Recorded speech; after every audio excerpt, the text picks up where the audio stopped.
ভারতীয় সেনাবাহিনীর ত্রিশক্তি কর্পস একটি লাইভ ফায়ার অনুষ্ঠান অনুশীলন করেছে আর এটি প্রদর্শিত হলো সিকিমে। এতে কর্পস তার প্রস্তুতি, দ্রুত মোতায়েন এবং নির্ভুল স্ট্রাইক ক্ষমতা প্রদর্শন করেছে। সিকিমের উঁচু উঁচু পর্বতে অনুষ্ঠিত অনুশীলনটি চ্যালেঞ্জিং ভূখণ্ডে কাজ করবার ইউনিটগুলির ক্ষমতা পরীক্ষা করে। সমন্বিত ফায়ার পাওয়ার এবং সূক্ষ্ম নিযুক্তি ড্রিলের মূল উদ্দেশ্য ছিল উচ্চতার সমরাবস্থার জন্য প্রস্তুতির উপর জোর দেওয়া। অনুশীলনটি বিভিন্ন অপারেশনাল পরিস্থিতিতে দক্ষতা এবং তৎপরতা উচ্চ মান বজায় রাখার জন্য সেনাবাহিনীর প্রতিশ্রুতিকে শক্তিশালী করেছে। ভারতীয় সেনাবাহিনী বিভিন্ন ভূখণ্ডে ক্রমবর্ধমান নিরাপত্তা প্রয়োজনীয়তা পূরণের জন্য সম্পূর্ণরূপে সজ্জিত থাকার বিষয়টি নিশ্চিত করে তার ক্ষমতা বাড়িয়ে চলেছে। বলা যায় আসাম রাইফেলস সমাজ কল্যাণের প্রতি তাদের অঙ্গীকারের অংশ হিসেবে ৩রা ফেব্রুয়ারি মণিপুরের বিষ্ণুপুর জেলার ওই নামের থাম্বল মালিক ডিগ্রি কলেজে খারাপ জিনিস খাওয়ার অভ্যাসের অপব্যবহারের কুফল সম্পর্কেও একটি সচেতনতামূলক বক্তৃতার আয়োজন করে। ওই দিনের অধিবেশনে শিক্ষার্থী ও শিক্ষকরা উপস্থিত ছিলেন, যেখানে একজন ব্যক্তির শারীরিক ও মানসিক স্বাস্থ্যের উপর ওই ধরনের কুপ্রভাবের অপব্যবহারের বিরূপ প্রভাব তুলে ধরা হয়েছিল। অধিবেশনটি শিক্ষার্থীদের কুপ্রভাবের অপব্যবহার থেকে দূরে থাকার প্রতিশ্রুতি দিয়ে শেষও হয়েছিল সেদিন। গত সোমবার অনুষ্ঠিত ওই অনুষ্ঠানের লক্ষ্য ছিল ভারতীয় অপারেশনাল বাহিনীর হাতে থাকা বিভিন্ন বন্দুকের সাথে এনসিসি ক্যাডেটদের পরিচিতি করানো।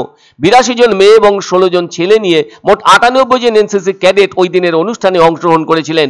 আবার ৪ঠা ফেব্রুয়ারি মঙ্গলবার সেনাবাহিনীর বিভিন্ন ইউনিটগুলি বিশেষভাবে সিকিমের উচ্চতার পাহাড়ে শত্রুপক্ষের বিরুদ্ধে দারুণভাবে একপ্রস্ত প্রস্তুতি নিয়েছে। বিভিন্ন অপারেশনাল পরিবেশের জন্য তাদের অভিযোজন যোগ্যতা এবং প্রস্তুতি প্রদর্শন করছিল।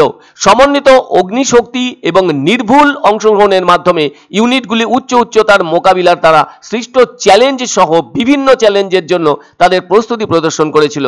এই মহড়াটি ভূখণ্ড নির্বিশেষে দক্ষতা, তৎপরতা এবং মিশন প্রস্তুতির উচ্চ মান বজায় রাখার জন্য সেনাবাহিনীর প্রতিশ্রুতির উপর জোর দেয়। ভারতীয় সেনাবাহিনীর বিভিন্ন ল্যান্ডস্কেপে ক্রমবর্ধমান নিরাপত্তা প্রয়োজনীয়তা পূরণের জন্য সম্পূর্ণরূপে সজ্জিত থাকার বিষয়টি নিশ্চিত করে তার ক্ষমতা বাড়িয়ে চলেছে। যেভাবে রকেট লঞ্চার ভূমি থেকে ওপরের দিকে ছুটে চলে যাচ্ছে তা সত্যি অবাক করার মতো ব্যাপার। যা দেখা গেল তাতে এটা স্পষ্ট ভারতীয় সেনাবাহিনীর কাছে শক্তির কঠিন সব ব্যবস্থা ভালোই আছে, আর এগুলি শত্রু শিবিরে লক্ষ্যভেদ করতেও সক্ষম বলে মনে করা হচ্ছে। এই মহড়ার নাকি প্রয়োজন আছে যথেষ্ট, সেটাই এখানে দেখানো হয়েছে।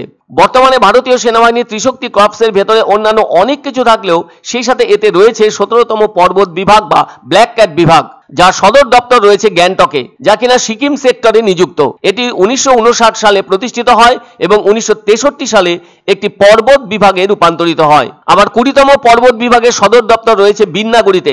এই বিভাগ ১৯৬৩ সালে স্থাপিত হয় আর ১৯৭১ সালে অনেকগুলি মাউন্টেন ব্রিগেড নিয়ে গঠিত হয়। আর আজ তো ২১ শতকের আড়াই দশকে এসে পৌঁছেছে বিশ্ব। ফলে দেশের প্রতিরক্ষা ক্ষেত্রকে আগের থেকে অনেক বেশি মাত্রায় এগিয়ে আনা হয়েছে, যা ১৪০ কোটি ভারতীয়র জন্য প্রতিরক্ষা ক্ষেত্র শক্তিশালী রাখা অত্যন্ত প্রয়োজন বলে মনে করে দেশের প্রতিরক্ষা মন্ত্রক ও সেই সাথে সেনাবাহিনী।